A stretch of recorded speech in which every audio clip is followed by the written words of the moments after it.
오늘은 2022년 4월 9일 오후인데요. 오늘 영상은 비공개로 하려고 합니다. 왜냐하면 제가 조금 상상력을 동원한 멘트가 좀 있기 때문에 오늘은 비공개로 하고, 나중에 제가 후일에 미 중간선거가 아마 11월이죠, 올해. 그때 가서 한번 제가 다시 한번 그 영상을 한번 점검하려고 하는데요. 제 예상이 어느 정도 맞았는지 또 많이 틀렸는지 한번 점검해 보려고 제가 영상을 찍게 되었습니다. 일단 나스닥 지수가 어제 또 하락을 했죠.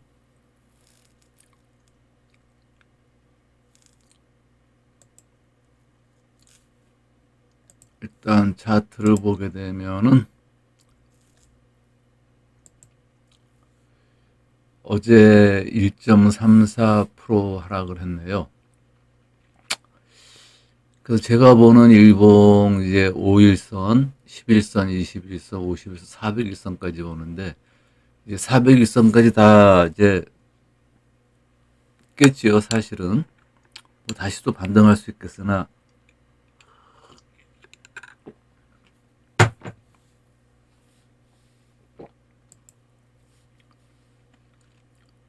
이제 주봉으로 보시면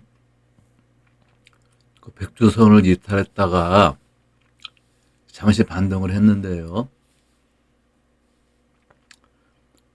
저는 이 지금 제목에서 보시다시피 미 중간 선거와 금리 인상. 저는 이제 미 중간 선거 이 정치적 해석을 하는데요. 왜 그러냐 그러면 현 세대를 살아가는데 이 정부 정책이 상당히 중요하니까 여기에 비중을 두어서 제가 예상을 하려고 합니다. 이 미 중간 선거가 이제 앞으로 한 7개월 남았는데요.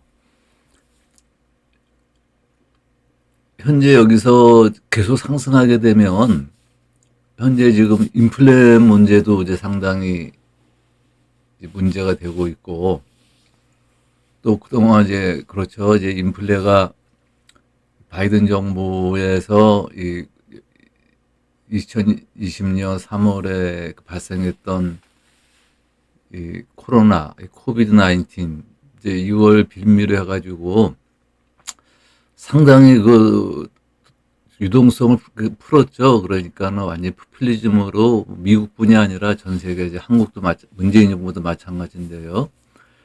사건을 일으켰으니까 이걸 수습을 해야 되겠죠, 이제. 당연히 돈을 풀었으니까 뭐 인플레 발생하지 않겠습니까?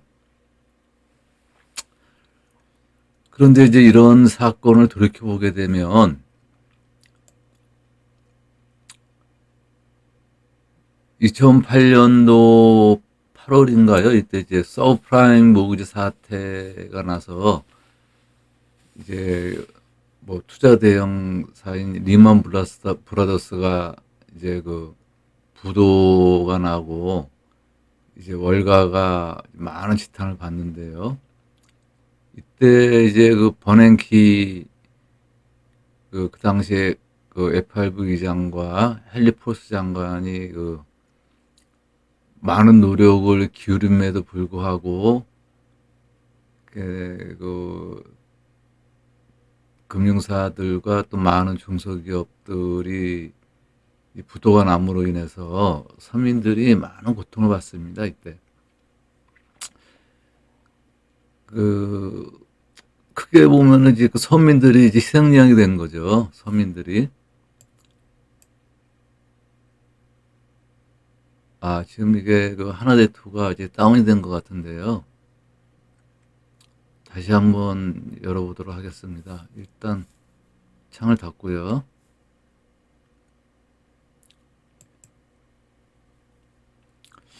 하나대투가 항상 이렇게 문제가 있습니다.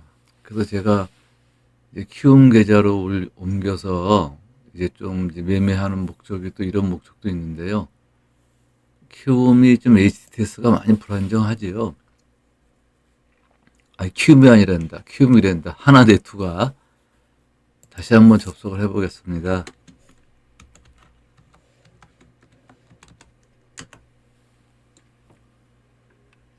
잠시 차 한잔 마시겠습니다.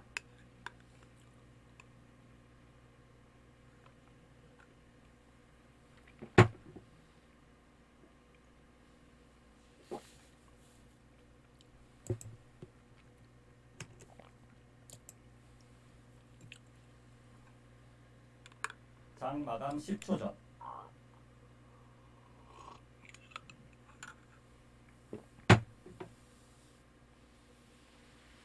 장 마감.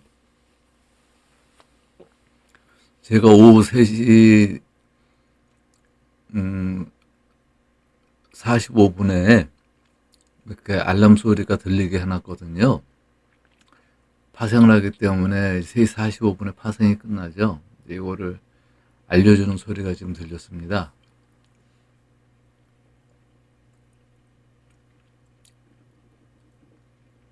하나대투 HTS가 갑자기 다운됐기 때문에 차트를 또 새로 설정해야 될 것 같은데요. 하나대투 HTS 다운될 때마다 제가 이제 그 참고하는 그 창이 많아서 애를 참 많이 먹습니다.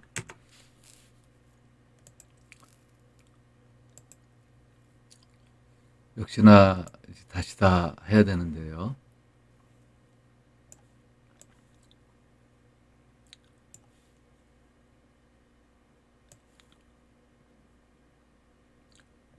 이제 아까 이제 보던 차트 나스닥 차트인데요. 제 생각엔 주봉으로 보게 되면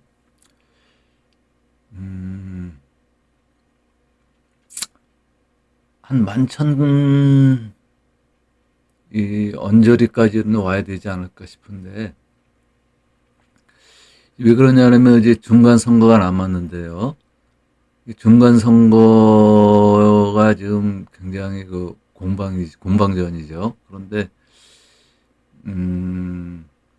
중간 선거 전 그러니까 한 8월 말부터 9월 초쯤에는 그 어떻게든가 소프트 랜딩을 시키려고 할 거예요. 왜 그러냐면은 이 여론이 중요하기 때문에. 그런데 이제 그 지금 파월 의장하고 앨런 재무장관인가요? 이제 협력해서 인플레에 대응해서 정책을 펼칠 텐데 아마 소프트 랜딩이 잘 되어서 미 주가 지수가 이제 상승으로 계속 갔으면 좋겠습니다. 아무튼 뭐 충분히 하락은 예상할 수 있는 거죠. 이제 잘 견뎌내시기 바라고 지금 너무 상방으로 이제 그 상당수 베팅한 분들은 좀 실현의 시기가 오지 않을까 싶습니다. 그러면 이제 뭐 다우도 마찬가지고 뭐 다 마찬가지겠죠. 필라델피아 반도체를 보게 되면 이것도 지금 상당히 고점에서 많이 떨어졌는데요. 이것도 뭐 한 10% 정도는 뭐 10% 이상도 뭐 하락할 수 있겠네요. 200 주선이면 뭐 2,500, 600이니까는 뭐 앞으로 한 18% 정도 밀릴 수 있지 않을까도 싶습니다. 또 불안한 소식, 부정적인 소식인데요. 뭐 잘 인내하시기 바라고. 그 다음에 이제 환율이 중요한데요. 우리나라 윤석열 정부가 어떻게 이제 환율을 끌어갈지. 월봉으로 보는 이제 원화하고 이제 엔화의 그 환율 차트인데요. 이때는 이제 그 서프라임 사태가 날 때죠. 서프라임 모기지 이제 사건이 발생할 때 엔화는 안전자산이니까 이제 원화가 엔화 대비 이제 그 적평가를 받는 거죠. 이렇게. 그런데 2008년도 이때 참 운이 없게 이제 그 이명박 정부가 탄생하지 않습니까? 이때 서프라임을 그냥 죽게 맞아버리는 거죠. 근데 이제 제가 보기에 이명박 정부가 잘 대응을 해서 나중에 차트를 보시면은 아시겠는데 우리가 잘 위기를 극복을 하지요. 이제 어떻게 보시냐 그러면은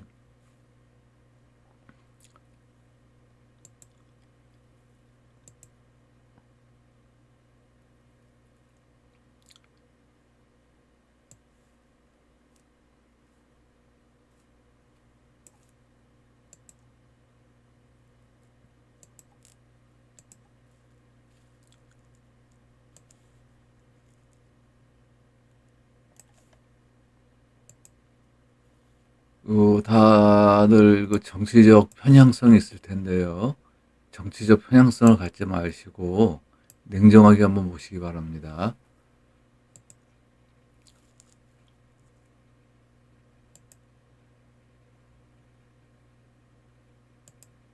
저기 2004년부터 보시게 되면 이렇게 지수가 잘 상승하죠. 위로 우측으로 하는 상승 우상향 하는데 이거 우리뿐이 아니라 이제 뭐 전 세계 주가가 이렇게 올라가죠. 그러면서 이제 그 벌써 이때는 그 스마트한 분들은 아셨던 것 같아요. 그래서 2008년도 8월인가요? 이제 이때 이제 르만 8월 8일쯤 예상이 되는 제가 기억을 하는데 이때 리만 브라더스가 이제 부도를 맞습니다.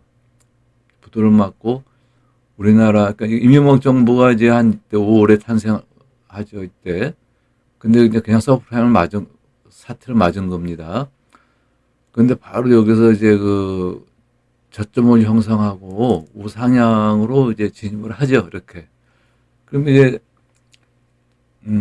이 당시에 이제 어떤 일이 있었냐 제가 이제 그래서 원하고 엔화에 대한 환율을 제가 말씀을 드리는데 그러면 우리 지수는 이렇게 상승을 했는데 그러면 그 니케이는 어떻게 됐느냐?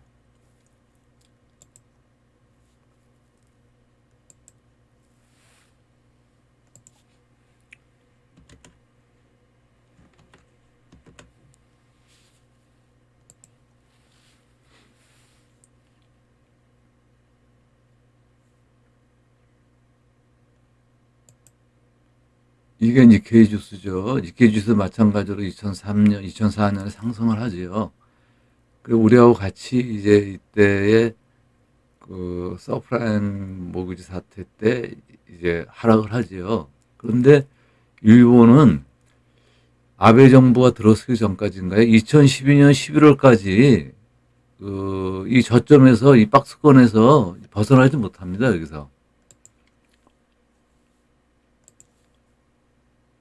지금 여기를 지금 뭐 벗어나지 못하죠. 이제 벗어나는 때가 2013년인데요. 2013년 1월 이때에 5년 뒤니까 2013년 5월인가요? 이때 이명박 정부 아니가 끝나고 이제 박근혜 정부가 들어서는데 니케이는 우상향을 합니다. 우상향 이렇게 그래서 계속 상승을 했죠. 많이 올랐죠. 뭐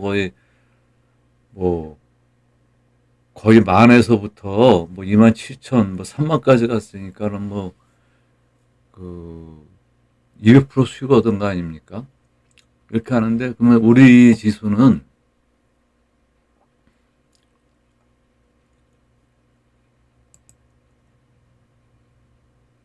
우리 지수는 보시다시피 이제 진작에 이제 이 서프라임 사태를 극복을 하고 우상향을 가지요.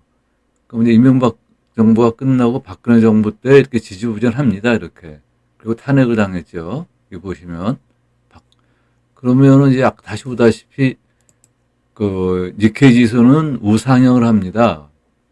이걸 제가 왜 말씀을 드리냐 그러면 중요한 게 이제 원화하고 일본 엔화의 그 환율인데요. 그러니까 이명박 정부는 그 원화 약세를 가져가게 되면서 이제 수출을 늘리죠. 그 수출 기회에 도움이 돼서 지수가 상승을 하지요. 근데 박근혜 정부는 엔화 대비 원화를 고평가를 가져갑니다. 이렇게. 그럼 어떤 분들은 그러면 서민들한테는 이게 더 좋은 거 아니냐, 물가 안정이. 뭐 그렇게 또 보실 수 있어요. 그런데 이 중요한 거 아까도 보여드렸다시피 니케이 지수는 그 만에서 3만까지 고점을 찍고 이제 국내 이제 그 지수는 이때가 이제 1900, 2000이죠, 2000. 2000인데, 사실 뭐, 이것도 정부가 잘해서 했다기보다는, 동학개미, 그래가지고 이제 코로나 사태 발생 후에 이 동학개미들이 많이 시장에 진입을 하지요.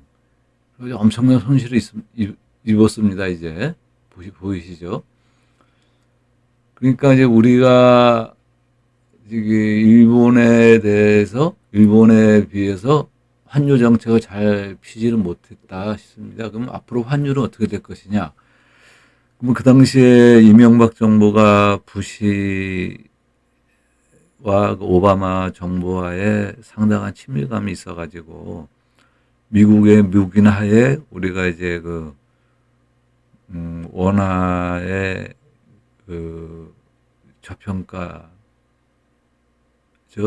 인해 가지고 이제 수출을 독려하고 이렇게 성장이 됐는데 박근혜 문재인 정부를 그걸 잘 못했죠. 박근혜 정부는 뭐 친중 정책을 피지 않았습니까? 이제 박사모 여러분들은 그거를 이제 좀 부정하실지도 모르겠는데요. 중국 전승절에 우리가 6.25에 그렇게 참상을 당해놓고선도 시진핑의 중국 전승절에 미국 우방의 리더자로서 아마 혼자 참석한 걸 알고 있는데요. 그렇게 친중 정책을 폈죠. 그리고 미국하고는 뭐 반미까지는 아니지만 비미 정책을 폈지요. 그래서 우리가 아까 보시다시피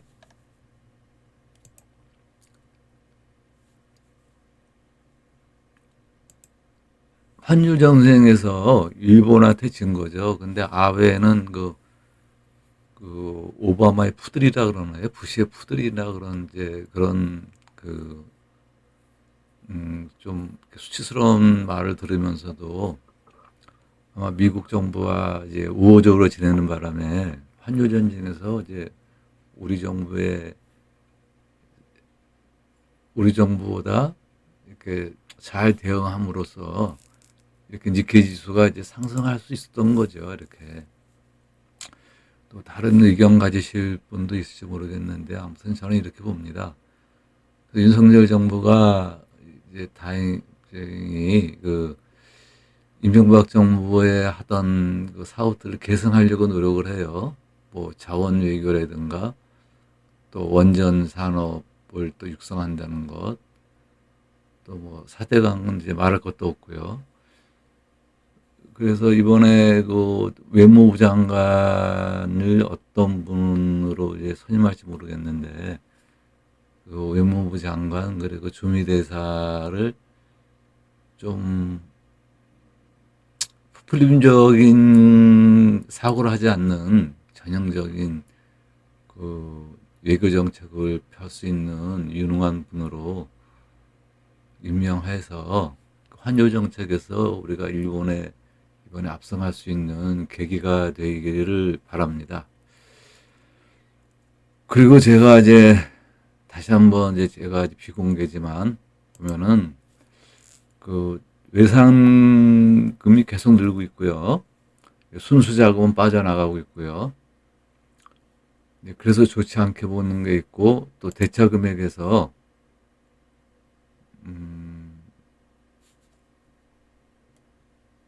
이게 아닌데요. 이건 제가 이제 옆에 PC에서 지금 끌어오질 않았는데 한번 끌어와 볼까요?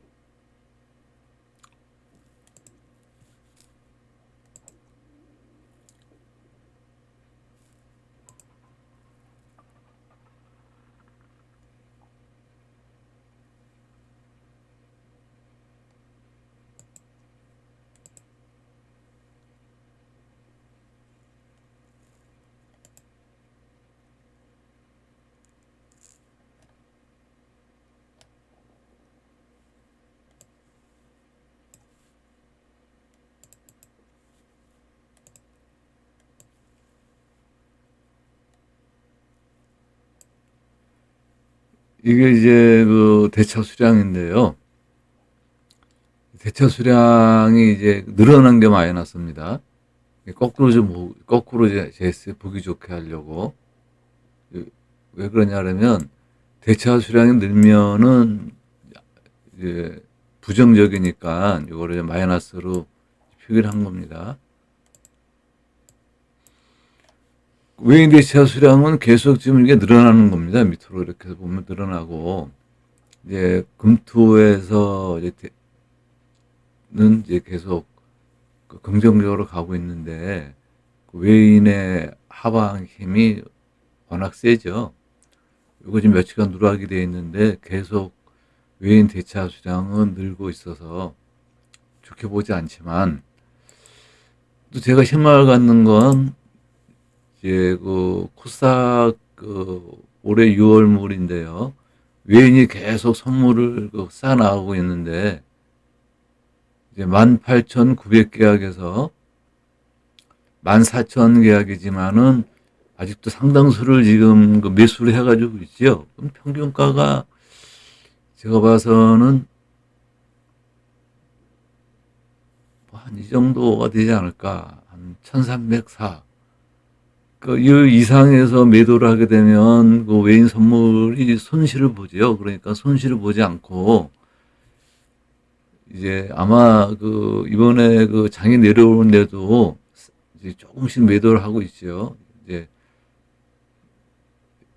4월 8일인데 이제 어저께 금요일도 이제 지수는 이제 금토가 이제 매도했던 거를 못 견디고 이제 이제 매수를 하죠.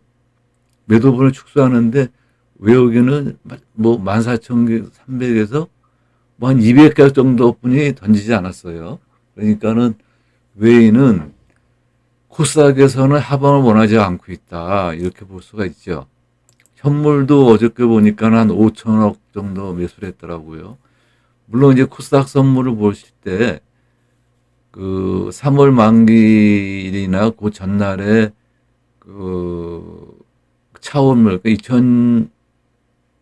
6월물로 얼마나 롤오버가 됐는지는 모르겠습니다. 그거는 거기까지는 제가 이제,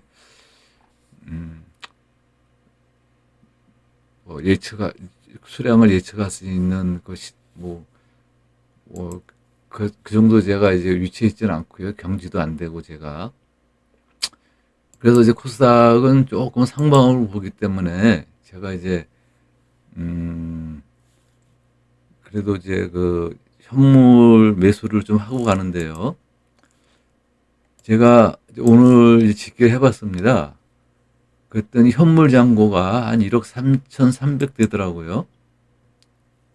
그런데 현금이 한 1,300 정도 되는데, 이 중에 670만 원은 이제 파생 계좌를 거래할 때 필요한 자금이기 때문에 이건 넣어놓고, 그래서 실제로 이제 가용 자금은 666만 원뿐이 없습니다. 지금 거의 이제 풀베팅 한 거죠. 장은 좋게 보지 않는데 풀베팅 했냐? 이제 이건 아닙니다. 왜 그러냐면 제가 이제 하방 해지를 했는데요. 해지 금액이 한 8천만 원 조금 안 됩니다. 그러니까는 해지 비율이 56%니까 실제로는 이제 장에 투자된 자금은 44%라고 보거든요. 50%가 투자가 좀 안 된 거죠. 그 다음에 그러면 여기서 그래도 왜 44%까지 금액을 투자했냐 이렇게 또 물어보시는 또 의문을 가지실 수가 있겠는데, 아까 코스닥 외인 선물이나 현물이 6월 뭐 시작이 3월 11일과 동시에 양수이기 때문에 어떻게든가 이 외인들은 손실을 보지 않고 코스닥 지수를 상승시킬 것이다. 그러면 전체적으로 상승을 시키지 못하더라도 뭐 개별 종목 아주 심각한 개별 종목 장사가 될 것이다는 예상을 합니다. 근데 제가 물론 이제 테마주로 올리기가 쉽겠죠. 근데 제가 그쪽에는 상당히 약합니다. 그래서 제가 이제 업종 분석을 하다가 이제 어제 통신 장비에 관해서 제가 좀 우호적이라고 말씀을 드렸죠. 그런데 제가 생각으로 말씀을 드리는 게 아니라 통신 장비의 이제 공매도 금액이 이게 주는 걸 보고 이제 2월 24일부터 바닥을 찍고 통신 장비 지수가 172에서 200이니까 28. 상당수 올랐어요. 한 20%좀 안 되지만은. 근데 공매도 금액을 늘리지 않더라고요. 그래서 이걸 보고선 통신 장비주에서 뭐가 없을까 하다가 제가 유비커스를 찾았습니다. 종목을. 그리고 또 한 종목이 있는데 이제 그 종목이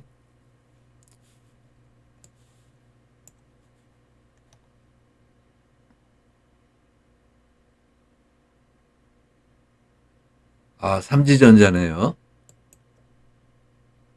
삼지전자.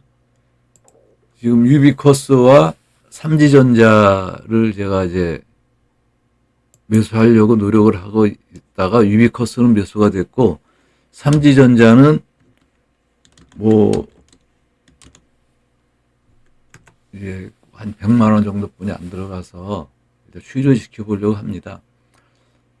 그래서 이제 개별 종목 예상 종목이 유비코스하고 서원인텍이 코스닥이 있고요.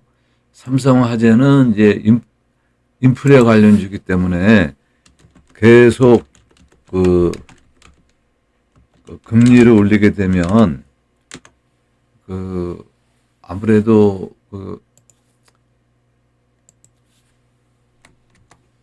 보험주가 혜택이 있지 않을까 싶어서 인플레 관련주를 이제 가져갑니다. 이렇게. 그래서 이제 이 현재 3개 보유하고 세 종목, 그다음에 삼지전자 이 4개까지 해서 이 종목들이 좀 올라주면 유비커스는 뭐 30%까지 보고 있고요. 유비커스는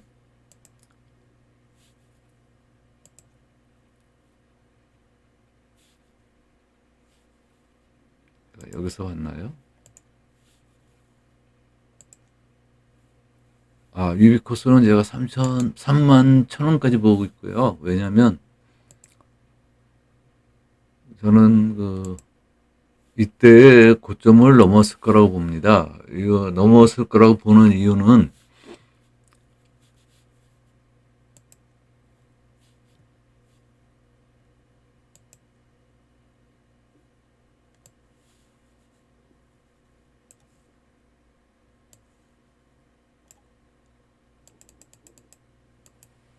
이게 2017년부터 작년까지의 휴전인데요. 영업이익이 이제 고점을 뚫은 걸 볼 수 있죠. 전고점을.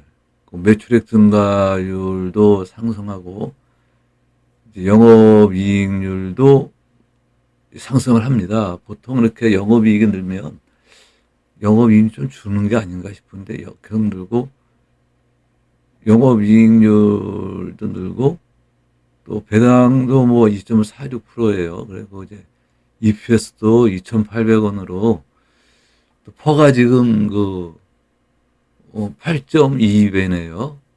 그래서 제가 이거를 이 종목 선택을 했고 분기로 한번 볼까요? 이제 분기로 해도 이렇게 우상향이 지금 21년대 뚜렷하거든요. 그 매출액은 조금 떨어지는데 당기 수익도 늘고 있고, 그래서 진입하게 됐고, 그 다음에 삼지전자죠.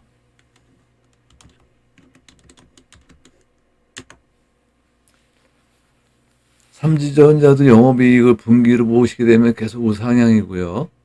매출액 증가율이 좀 미비하네요. 당기순이익도 지금 우상향이고, 이걸 연봉으로 보게 되면 이것도 영업이익도 고점을 넘겼죠. 당기순이익도 고점을 넘기고, 근데 이제 EPS도 1,800원이니까는 퍼가 6.62배네요. 그런데 이 삼지전자는 아직 뭐 고점에서 좀 멀어져 있지요. 고점에서 멀어져 있어서 이것도 제가 이제 추가 매수를 하려고 그러는데 이때에 좀 거래량이 없이 올라오고, 여러분 어떻게 보실지 모르겠지만은 저는 이거를 이제 봤을 때 매집으로 보는데요. 이때 어떤 뉴스가 있나 한번 보겠습니다. 21년 8월 5일인데요.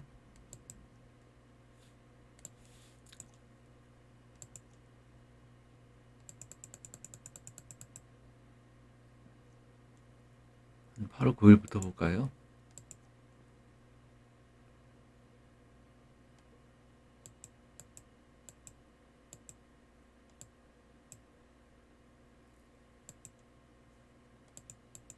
이렇게 7월 16일부터 이제 뉴스가 없다가 이제 8월 5일에 이렇게 갑자기 이렇게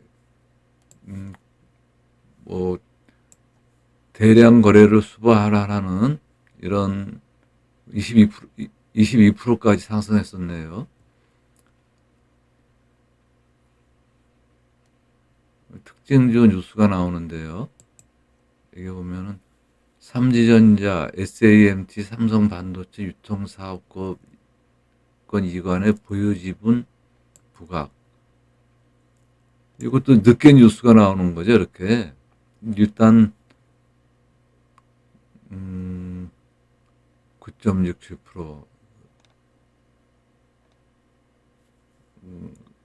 아무튼 1시쯤에 나왔으니까 뭐 이쪽에 물린 그 개미들은 있겠네요, 이때. 그래서 저는 이거를 좀 긍정적으로 봅니다, 이 장대 양봉을. 그래서 여기는 근접하지 않을까 싶어서 21선에서 계속 이렇게 신호를 주는 건가요? 이렇게 하는데 저는 좀 밑에서 잡을 생각입니다. 한 12,000원 정도에. 여기는 지금 풀베이팅 상황이기 때문에요. 유비코스는 여기서 이제 그 간다는 신호를 제가 이제 거래량도 실렸고, 그래서 이제 진입을 했습니다. 이제 제가 목표가 작년에 그 배당 수익이 한 2.5% 났는데, 배당 수익 빼고 지수 대비 이제 그 수익률이 한 25% 돼요. 근데 제가 올해도 작년만큼만 하자, 지수 대비 25% 정도만 수익이 났으면 좋겠다 하는데, 지금 4월 이제 뭐 다음 주면 9일 11일이니까 4월 중순이 됐는데 현재 이제 14.4%입니다. 14.4%니까 8월 달 되면 이 정도로 이제 계속 유지를 했을 때 8월 달 되면은 한 25%가 되지 않을까, 어떤 희망을 이렇게 가져봅니다. 그런데 이제 지수 하락이 깊죠. 작년에는 이제 지수가 약간 플러스였습니다. 근데 이제 그래서 제가 이제 지금 수익 금액이 640만 원뿐이 안 되죠. 그래서 제가 그 배당금 빼고 그래도 월 한 200은 수입이 있어야 제가 또 체면이 서는데,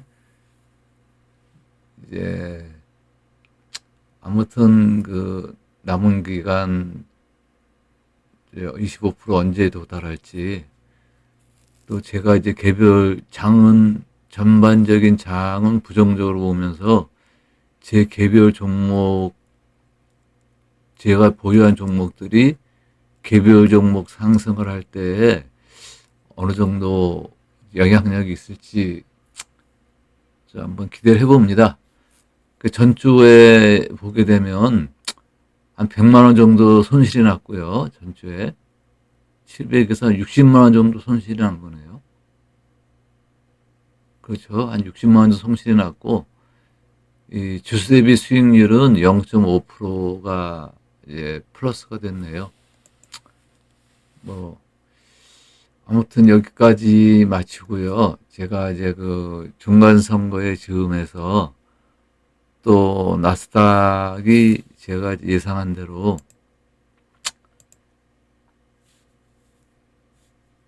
그 하락하지 않고 소프트 랜딩이 됐으면 좋겠어요. 저도 마음 졸이지 않고. 근데 저는 이제 하방을 두고 있기 때문에 뭐 그렇게 뭐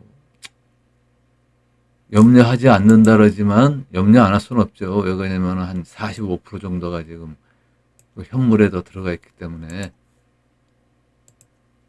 제가 여기에 이제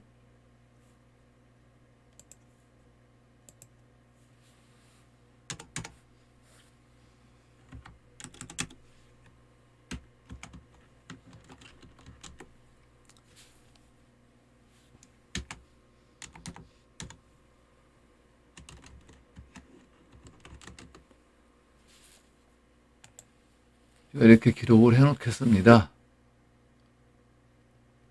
11,000까지는 아니래도 아무튼 이 근접은 할 것 같아요. 그래서 오늘은 두서없이 여기까지 얘기해 봤습니다. 오늘은 이제 4시 16분인데 조금 쉬었다가 와인 한잔하고 좀 푹 쉬겠습니다. 그러면은 제가 언제 공개할지 궁금하지만 일단 영상을 여기서 마치도록 하겠습니다.